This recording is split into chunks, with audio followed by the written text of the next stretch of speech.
तो चलिए इस वक्त की बड़ी खबर आ रही है जनगणना को लेकर के। बड़ी खबर सूत्रों के हवाले से बड़ी खबर है। देश में अगले साल शुरू होगी जनगणना।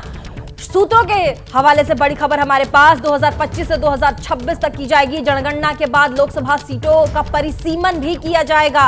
2021 में कोविड की वजह से टालनी पड़ी थी जनगणना को लेकर के सूत्रों के हवाले से इस वक्त की बहुत बड़ी खबर आपको बता दें। देश में अगले साल शुरू होगी जनगणना। हमारे साथ फोन लाइन पर मनोज्ञा लोवेल जुड़ गई हैं। मनोज्ञा जी, कई बार इसे टालना पड़ा था, कोविड की वजह से भी जनगणना टल गई थी, लेकिन अब जाकर के फाइनली ये होने वाला है।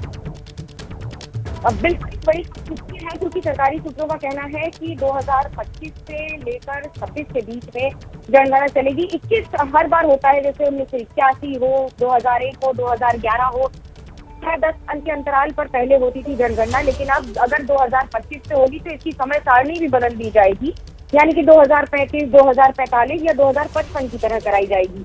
पर उससे महत्वपूर्ण ये हो जाता है कि लोकसभा सीटों का परिसीमन जनगणना पूरी होने के बाद ही शुरू होगा और इसका सीधा असर 2029 के लोकसभा चुनाव पर भी होगा।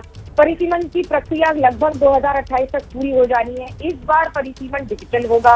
उसके अलावा ये भी है कि जिस तरह से विपक्ष बार बार ये मांग करता रहा है कि जातिगत जनगणना की मांग करते हुए, लेकिन सरकार इस बारे में अभी तक किसी पूर्ण निर्णय पर नहीं आई है।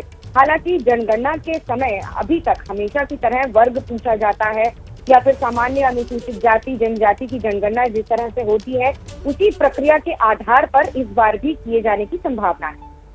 बिल्कुल मनोज्ञा, ये बड़ी खबर है जहां परिसीमन को लेकर के ये जानकारी आ रही है। 2021 में प्रपोज था ये सेंसस, लेकिन अब जनगणना को लेकर के ये बड़ी खबर है। अगर ऑफिशियली देखा जाए मनोज्ञा, तो कब तक ये इन्फॉर्मेशन आ सकती है?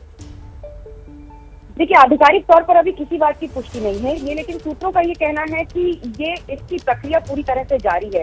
ये बहुत लंबा प्रोसेस है। आप कल्पना कीजिए कि 100 करोड़ से ज्यादा की आबादी वाले देश में, 140 करोड़ की आबादी वाले देश में अगर जनगणना करानी है तो इसमें पूरा सरकारी तंत्र लगता है, काफी समय लगता है। और उसके बाद किस आधार पर जो क्वेश्चन है प्रिपेयर होगा, जैसे अनुसूचित जाति में वाल्मीकि, रविदास या फिर बाकी अलग अलग संप्रदाय हैं, इनका भी नाम रखा जाएगा कि नहीं, इस पर पूरी तरह से विचार विमर्श करके ये फैसला होगा। लेकिन फिलहाल ये तय है कि अगले वर्ष से शुरू होगी। बिल्कुल।